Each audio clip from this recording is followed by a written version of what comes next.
매년 이 성탄절이 되면 함께 찬양을 부르고 또 말씀을 나누게 되는데, 매년마다 반복되는 것이기 때문에 어떤 말씀을 드려야 될까, 똑같은 노래를 부르고 똑같은 본문으로 말씀을 드리는 것이기 때문에 참 가장 부담스러운 설교 중에 하나가 아닐까라는 생각을 할 때가 많습니다. 그래도 이렇게 새벽에 춥고 또 어둡고 먼 길을 마다하지 않고 이렇게 오셔서 함께 예배하고 기도하는 여러분들을 하나님이 기뻐하시는 줄로 믿습니다. 감사합니다. 고맙습니다. 오늘 성탄절의 즈음하에서 항상 저는 이 선물이라는 주제로 한 번씩 꼭 말씀을 드리고 있는데, 오늘도 다시 이 동방박사의 선물이라는 제목으로 함께 말씀을 나누겠습니다. 헬라어의 마고이라고 하고 이걸 영어로 말하면 매기라고 부르기도 하는데, 이게 동방박사는 어떤 사람이었을까? 박사라는 말이 있어서 어렸을 때는 이 사람들이 박사님들이었나 뭐 이렇게 생각을 하기도 했죠. 그리고 그들이 하는 그 역할을 가만히 보면은 그 별을 보고 이제 점을 치는 일을 하기도 했기 때문에, 고대 사회 속에서는 우리나라에도 첨성대 같은 게 있지 않습니까? 그래서 별을 보면서 운명을 생각하고 했던 그런 점성술사 같기도 하고, 한편으로는 천문학자 같기도 하고, 그러니까 두 가지의 기능을 고대 사회 속에서 같이 했었던 것 같습니다. 그들은 꽤 부유한 사람들이었을 가능성도 많이 있는데, 그 마고이들이 별을 보고 아주 커다란 별빛을 보고 그들이 이제 이 베들레헴으로 찾아오게 되었다. 어떻게 왔는지, 그들은 누구인지 거기에 많이 그 관심을 기울이지만, 성경이 말하지 않는 것을 우리가 자꾸 더 많이 들어가려고 하다 보면 원래 이 본문이 쓰여진 목적과 의도를 잊어버릴 가능성이 훨씬 많습니다. 어쨌든 동방박사가 몇 명일까라는 이야기는 중세의 오리게네스라는 신학자가 처음 했다고 그렇게 알려집니다. 그래서 황금과 유향과 몰약이니까 세 사람의 그 동방박사들이 그 위에 누이신 아기 예수께 나와서 절을 하고 선물을 드렸을 것이다. 그런데 이제 조금 더 현실적으로 과학적으로 생각해 보니까, 그 사람들이 그 먼 길을 오려고 했으면은 수행원들이 많이 있었을 거란 말이죠. 오늘날에도 우리가 어떤 그 히말라야 산맥이나 뭐 그런데 여행을 할 때에는 우리 스스로 혼자만 갈 수 있는 게 아니라 그 도와줘야 하는 그런 사람들이 굉장히 많이 필요합니다. 그것처럼 그들의 일행이 꽤 많은 긴 일행이었을 것이다. 그래서 그 왕 앞에 갔을 때에도 이제 그들이 이제 두드러지는 독특한 그런 모습의 행렬이었을 것을 생각을 하죠. 그래서 많은 화가들이 그린 그림이 점차 이제 변하게 되어서, 렘브란트의 그림 같은 데 보면은 한 15명 정도의 일행이 이제 각종 이 유색 얼굴을 하고 있는 그 일행이 그 아기 예수께 경배를 하고 있는 그런 장면을 우리가 볼 수가 있는 거죠. 그렇게 이제 예수님에게 선물을 드린 것, 그것이 이제 동방박사의 선물이라고 하는데요. 동방박사의 선물 그러면 항상 생각나는 게, 먼저는 그 오헨이라는 작가의 마지막 입세라는 그 단편 소설을 썼던 그 오헨이라는 작가의 크리스마스 선물이라는 그런 짧은 소설이 하나 있습니다. 근데 그 크리스마스의 선물이라는 책의 원 제목이 그 동방박사의 선물이죠. The Gift of Maggie라고 해서 동방박사의 선물이라는 짧은 소설인데, 여러분들은 이 내용은 다 압니다. 거의 매번 말씀드리기도 하고 여러분들에게도 유명한 소설이기 때문에, 그 소설은 처음 첫 문장이 1달러 87센트밖에 없었다 이거죠. 가난한 부부의 이야기였습니다. 그래서 아름다운 머릿결을 가졌던 그 아내는 남편에게 크리스마스 선물을 하기 위해서 머리를 팔아야 했고, 솔로몬의 보석보다도 더 부럽지 않아 했던 남편은 금시계를 가지고 있었죠. 그래서 남편의 금시계에 어울리는 금시계줄, 그 백색 시계줄을 사 주려고 머리를 팔았고, 남편은 시계를 팔아서 그 여인에게 머리를 할 수 있도록 하는 그런 하려고 서로가 자기의 가장 귀한 것을 팔아서 이제 선물을 줬지만 결국 두 사람 다 쓸모없는 선물이 되어 버린 거죠. 그게 바로 크리스마스 선물이라는 소설인데, 그게 왜 작가는 처음에 제목을 동방박사의 선물이라고 했을까 생각을 하게끔 하는 그런 이야기입니다. 그 이야기는 부부간의 가난한 부부의 사랑의 이야기. 너무나 가진 것이 없지만 그러나 내가 줄 수 있는 것은 당신을 향한 사랑입니다 라는 고백입니다. 이 겨울날 성탄절에 즈음하여서 우리에게도 그렇게 나는 참 가난하고 가진 것이 없는데, 그런데 내가 가진 것은 당신을 향한 사랑이다. 사랑을 우리가 함께 나누는 그런 성탄절이 되면 참 좋겠죠. 그런데 이 동방박사의 이야기는 나중에 그 헨리 반 다이크라는, 이분도 작가이기도 하고 성직자이기도 했는데, 이 사람이 쓴 그 네 번째 선물이라는 소설로 또 연결해서 우리가 생각을 해볼 수가 있습니다. 네 번째 선물이라는 것은 소설입니다. 소설, 성경의 이야기가 아니라 동방 박사들이 황금과 위안과 몰약을 가지고 그렇게 갈 때 거기에 한 명이 또 있었어요. 이 알타반이라는 사람이 있었는데, 이 사람은 세 명의 동방 박사와 함께 동행을 하고 이제 황금과 위안과 몰약을 그들은 가져갔지만 자기는 루피와 사파이어와 진주를 준비해 가지고 아기 예수께 경배하러 가다가 자기 모든 재산을 처분해 가지고 도착할 때쯤, 베들레헴에 도착할 때쯤 돼서 가다가 보니까 상처를 입고 죽어가는 한 사람을 만나게 됩니다. 그래서 그 상처를 입고 죽어가는 사람을 주막에다 맡겨놓고 자기가 가지고 있었던 새 예물 중에 루비를 꺼내어서 주게 되죠. 서둘러서 동방박사들을 따라가는데 동방박사들은 이미 떠났고 그 아기 예수의 일행도 이 애굽으로 피난을 간 후였던 겁니다. 낙심하고 있는 그 네 번째 동방박사에게 들려오는 비명소리와 아기 울음소리가 있었습니다. 그건 헤롯 왕이 산의 아기들을 죽이기 위해서 보낸 병사들과 그런 어려운 상황 속에 있었던 그런 모습이었고, 그래서 그 산의 아기를 구하기 위해서 이 알타반 네 번째 동방박사는 자기가 가진 예물 중에 두 번째 보물인 사파이어를 줬다는 겁니다. 아기 예수를 찾아서 이집트, 이 애굽의 여러 곳을 다녔지만 결국에 찾지 못하고 무려 33년이라는 시간이 흘렀습니다. 긴 세월이 흘렀죠.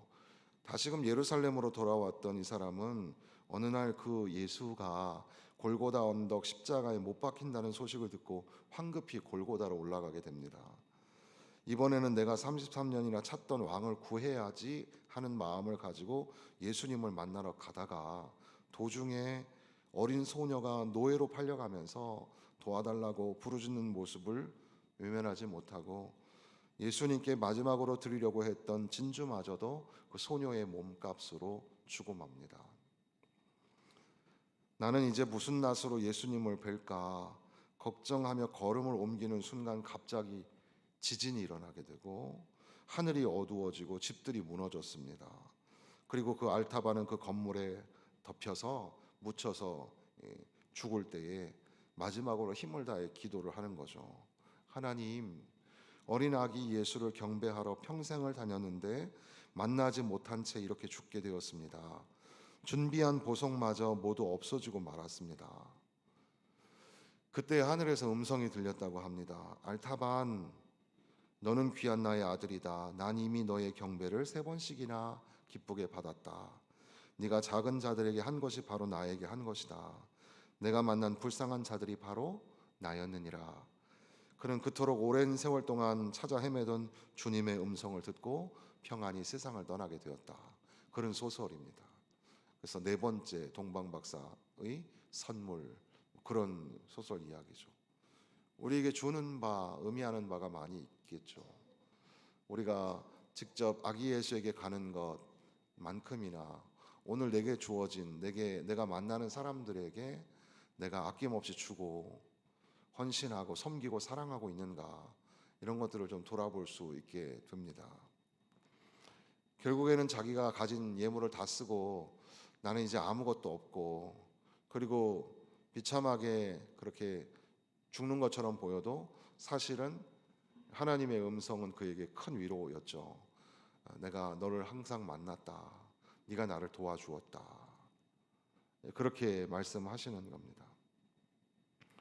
보통 미국의 그 유명한 소설 중에 34번가의 기적이나 또 요즘 성탄절에만 되면 항상 나오는 텔레비전 그 재방송 영화 중에 나홀로 집에 같은 것도 결국은 이제 위기 탈출 중에도 이제 혼자 고독한 사람들, 또 외로운 사람들을 돌보는 이야기가 그 안에 숨겨져 있기도 합니다만은, 하나의 이야기를 더 소개를 해드리면 이것도 역시 작가적 상상력을 가지고 한 거죠. 그래서 그 동방 박사들이 지나가다가 어린아이에게 말하기를, 야, 우리 아기 예수에게 가서 경배하자. 아기 예수께 경배하자. 새로운 아기 예수가 태어나셨는데 거기 가서 경배하자. 우리가 좋은 선물들을 준비했는데 우리 귀한 예물을 가지고 가서 아기 예수께 경배하자. 그때 어린 소년이 나도 그에게 가고 싶다 그러고 따라가서 동방 박사들이 이렇게 선물을 드립니다. 그걸 보고 나는 그 아기 예수께 드릴, 새로운 왕에게 드릴 선물이 없어서, 내가 그 가사에, 그 시에 보면은 I am a poor boy too, 나는 되게 가난한 소년이라서 드릴 게 없어서, I have no gift to bring, 가져온 게 없었다. 왕에게 적당한 선물이 없었다. 그런 가사가 나와요. 그러면서 이제 사람들에게 또 마리아에게 말하기를, 근데 내가 할 수 있는 게 하나 있는데 나는 작은 드럼을 칠 줄 안다. 내가 드럼을 쳐줘도 되겠는가? 그랬더니 그래, 한번 네가 한번 쳐봐라. 그래서 나는 드럼을 쳤다. 그분 앞에서 최고의 연주를 가지고 드럼을 쳤다. 그런 이야기입니다. 그 노래가 이런 거죠. Come, they told me, 파람빰빰빰. 들어보셨나요? A newborn king to see, 파람빰빰빰. 아마도 이 파람빰빰빰은 이 드럼을 치는 드럼 소리를 흉내낸 것 같습니다. Our finest gifts we bring, 람빰빰빰. To lay before the king, 람빰빰빰, 람빰빰빰. 지금 얘기해 드렸던 그 번역 이야기가 지금 부른 영어의 이야기입니다. 여러분도 오늘 한번 이 The Little Drummer Boy라는 북치는 소년이라는 그 영상을 한번 찾아서 보시면 좋은 그런 음악과 영상도 볼 수가 있을 텐데, 이 이야기의 주제도 역시 마찬가지죠. 동방 박사들이 선물을 드려 갈 때 어린 소년도 따라가게 되었고, 그 소년은 아기 예수께 드릴, 그 왕에게 드릴 적합한 선물이 없었던 겁니다. 이 가난한 소년이 할 수 있는 게 있었는데 그것은 작은 드럼을 치는 거죠. 그래서 이 성탄절에 즈음하면은 그 서양 사람들은 성탄절에 쿠키가 진저브레드라고 하잖아요. 마찬가지로 이 스네어, 작은 스네어 드럼을 그 치는 그런 그 어린 소년의 그림이 상당히 많이 있는 걸 볼 수가 있습니다. 저도 중학교를 용산중학교 나왔는데 그때 당시에 용산중학 중학생인데도 이 밴드가 있었어요. 그래서 애국가를 할 때 이렇게 그 이 악기팀이 나와가지고 애국가를 했는데 그때 저도 드럼을 쳤었거든요. 작은 드럼을. 그럼 그 드럼은 우리가 치는 이런 드럼이 아니라 쿵탕탕탕 쿵탕탕탕 이렇게 하는 그 스네어 드럼을 쳤었는데 북치는 소년 영상을 어젯밤에 이렇게 보니까 참 멋있게 예쁘게 잘 쳤다. 아마도 이게 정말 진짜 이야기라면 과연 어떻게 쳤을까? 최선을 다해서 땀을 흘리면서 열심히 치는 그런 소년의 모습을 상상해 보게 됩니다. 성탄절을 지나면서 참 이번 성탄절은 참 고요하고 차분하고 그런 느낌이 많이 들죠. 아마도 시국 사태가 또 여러 가지 어려운 일들이 지나가고 있는 것 같아서 그런 것 같고, 성도들의 그 사업장을 방문해 보면 하나같이 어렵다, 힘들다라는 그런 시간을 보내고 있는 것이 사실입니다. 그래서 그런지 성탄절, 올해의 성탄절의 별명은 가난한 성탄절이 아닐까 그런 생각을 하게도 되었고, 여러분들 어떠십니까? 여러분, 저도 개인적으로는 가난한 성탄절을 보내고 있는데 여러분도 아마 그런 비슷한 느낌을 가지고 있을 것 같아요. 모두가 다 가난한 성탄절을 지나고 있다. 그러니까 결국은 우리가 동방박사들은 황금과 유향과 몰약을, 그 황금의 가치, 유향의 특별한 목적, 그 몰약이 사용되는 그 방법, 뭐 이런 것들은 많이 들어서 아실 테니까 어쨌든 그런 고귀한 그 물질을 가지고 와서 아기 예수께 경배를 드리는데, 우리는 성탄절에 즈음하여 과연 나는 예수님께 무엇을 드리고 있는가? 나는 무엇을 드릴 수 있을까? 우리도 동방박사들처럼 주님 앞에 나아갈 때에 나는 뭘 드릴 수 있을까?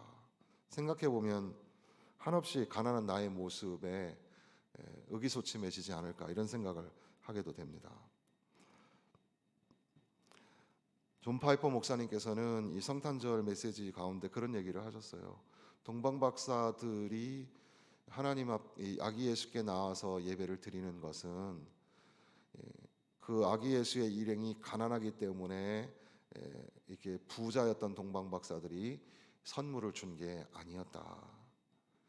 동방박사들이 선물을 주고 있는 것은 더 높고 더 귀하신 분에게 드리는, 당신은 정말 아너러블한, 정말 크신 분이십니다라는 상징으로 그들에게 선물을 드렸다는 겁니다. 그리고 더 나아가서 해석하기를, 그렇게 동방박사의 그림을 우리에게 보여주시는 이유는 그 그림은 우리가 주님에게 나가서 뭔가 선물을 드릴 수 있다고 생각하는 모습, 그 이면에는 하나님이 이방인들에게, 이 동방박사들은 이방에서 왔는데 하나님이 이방인들에게, 그러니까 모든 사람들에게 특별한 선물을 크리스마스에 주시기 위해서 이 그림을 보여주셨다. 하나님이 크리스마스에 우리에게 선물을 주시는 거죠. 우리는 주님에게 뭘 선물로 드릴까를 고민하죠. 그리고 좀 귀한 걸 드리고 싶지만 북치는 소년처럼 또 오헬리에 나오는 그 부부처럼 우린 너무 가난해서 뭘 드려야 할지 마음이 불편하고 또 죄송할 때가 많죠. 그런데 사실 이 동방박사의 그림에는 그게 아니라 하나님이 특별한 선물을 저와 여러분에게 주시기 위해서 하나님은 선물을 주시는 분이다. 이것을 보여주는 그림이라는 거죠. 바로 그 크리스마스의 선물이 곧 아기 예수님이었습니다. 예수님이 이 땅에 오신 것은 모든 사람들로 하여금 구원을 받게 하기 위해서 그렇게 오셨다는 사실이죠. 동방박사의 이야기를 우리가 짐작할 수 있는 구약의 예언이 있었습니다. 여러 곳에 있지만 사실 이사야 60장에 보면, 일어나 빛을 발하라, 이는 내 빛이 이르렀고 여호와의 영광이 내 위에 임하였음이니라. 보라, 어둠이 땅을 덮을 것이며 캄캄함이 만민을 가리려니와 오직 여호와께서 내 위에 임하실 것이며 그의 영광이 내 위에 나타나리니 나라들은 내 빛으로 왕들은 비치는 내 광명으로 나아오리라. 그때에 네가 보고 기쁜 빛을 내며 내 마음이 놀라고 또 화창하리니 이는 바다의 부가 내게로 돌아오며 이방 나라들의 재물이 내게로 옴이라. 허다한 낙타 미디안과 에바의 어린 낙타가 내 가운데에 가득할 것이고 스바 사람들은 다 금과 유향을 가지고 와서 여호와의 찬송을 전파할 것이며 빛이 일어날 때 그때 이방 나라 사람들이 와서 왕족들이 와서 다 그 앞에 경배를 드리는 그 예언의 말씀이 마치 여기 마태복음 2장에 아기 예수의 탄생에 즈음하여 동방 박사들이 찾아와서 경배를 드리고 있는 모습과 밀접한 관계 속에 있습니다. 동방 박사들의 모습을 통해서 우리가 생각해야 할 것은 그 오헬리의 소설의 주제가 사랑이었고 또 내가 만나는 사람들을 향한 그 사랑의 마음을 전하는 헌신과 섬김과 수고가 우리가 할 수 있는 주님을 향한 선물이었으며 내가 가진 작은 것, 작은 북 하나를 최선을 다해 치는 그 북치는 소년의 그 모습이 마치 동방 박사가 드리는 선물과도 같이 그렇게 우리가 주님 앞에 드릴 수 있는 그런 거라고 생각을 쭉 할 수 있도록 설명을 드렸는데 다시금 동방 박사 이야기로 돌아오면 동방 박사들이 이렇게 아기 예수 앞에 나가서 선물을 드린 이 이야기의 그 핵심, 그러니까 중심 주제는 동방 박사들이 나와서 경배를 드렸다는 사실입니다. 그래서 이제 훗날 많은 학자들은 또 많은 그 화가들이나 또 많은 그 사람들은 이 본문의 말씀에 관심을 가지면서 유독 모든 사람들이 그 아기 예수와 그 부모 앞에 경배를 하는 그림, 그런 노래, 그런 영상을 그리고 그런 글귀를 많이 만들어내게 되죠. 왜냐하면 이 이야기의 중심은 경배에 있기 때문에 그렇습니다. 그러므로 오늘 저와 여러분이 동방 박사를 묵상하면서 우리가 하나님 앞에 나는 무엇을 드릴까? 하나님이 아들이신 독생자를 우리에게 주시게 되는 특별한 선물을 받는 시간인데 우리도 하나님 앞에 선물을 드려야 될 텐데 나는 무엇을 선물로 드릴 수 있을까? 그것이 바로 하나님 앞에 나아가는 경배의 삶, 예배가 중요합니다. 성탄절의 즈음하여서 다시금 예배를 회복하고 하나님 앞에 나아가 예배하는 거야말로 가장 귀한 선물이죠. 그러니까 오늘도 이렇게 먼 길을 마다하지 않고 이 새벽에 주님 앞에 나와서 피곤한 중에도 성탄절을 맞이하고 있는 저와 여러분, 성탄절이 지나가면서 크리스마스가 무슨 날인지도 모르고 펠리스 나비다, 스페인어로 펠리스 나비다라고 하잖아요. 이게 무슨 말인지도 모르면서 사람들은 술 먹고 흥청망청 지난 밤에 자기들이 크리스마스 이브를 다 보내고 지금 이 새벽에 취해서 홍등가에서 유흥점에서 막 그러게 있잖아요. 그런데 저 여러분들 이렇게 이 새벽에 주님 전에 나와서 하나님 앞에 예배를 드립니다. 이렇게 드리는 예배, 이 예배자의 마음이야말로 가장 귀한 주님 앞에 드릴 수 있는 선물이라는 사실이죠. 그리고 덤으로 우리가 알 수 있는 것은 이 동방 박사의 일행이 그 별을 보고 매우 크게 기뻐하더라라는 말이 나옵니다. 그래서 어떤 글에 보니까 과연 우리가 이 땅에 살면서 진짜 기뻐할 수 있을까?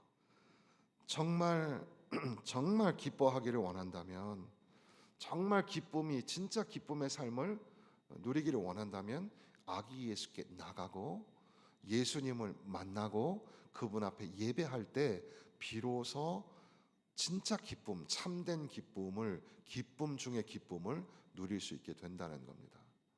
그러니까 우리도 이 말씀의 결을 따라서 나도 주님 앞에 기쁘게 살기를 원합니다. 성탄의 기쁨을 누리며 살기를 원합니다. 그러기 위해서는 주님을 만나기 위한 그 걸음이 있어야 되겠죠. 그래서 어떤 사람들은 동방 박사들이 그 먼 길을 마다하지 않고 왔다. 그리고 이제 마지막으로 헤롯 왕을 지나서 이제 얼마 떨어지지 않는 곳까지 그렇게 또 아기 예수가 누이신 그곳까지 믿음을 가지고 갔다. 믿음의 걸음이 필요하다. 뭐 이렇게 설명을 하기도 하는데 우리도 예수님을 찾아 나서는 여행에서 그들의 여행과 나의 여행, 그 아이가 찾던 북과 내가 오늘 가지고 드려야 할 작은 북은 무엇일까? 이런 것들을 생각해 보는 거죠. 그들이 주님 앞에 나아갔다. 그리고 그들이 나아가서 아기 예수를 만났다.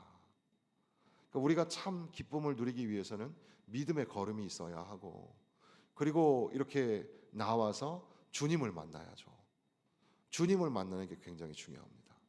우리가 목사님을 만나고 장로님을 만나고 성도들을 만나는 것도 참 귀한 일이지만, 그러나 결국 우리의 만남을 통해서 또 우리가 가지고 있는 이 예배의 시간을 통해서 우리가 진짜 만나야 될 분은 예수님을 만나야 우리 안에 진짜 기쁨이 있다. 그리고 그분 오직 그 예수께 경배하고 황금과 유향과 모략을 드리듯 우리의 마음을 쏟는 예배, 그 예배를 통해서만이 우리에게 참된 기쁨이 있다. 사람들에게도 이것을 전해야 합니다.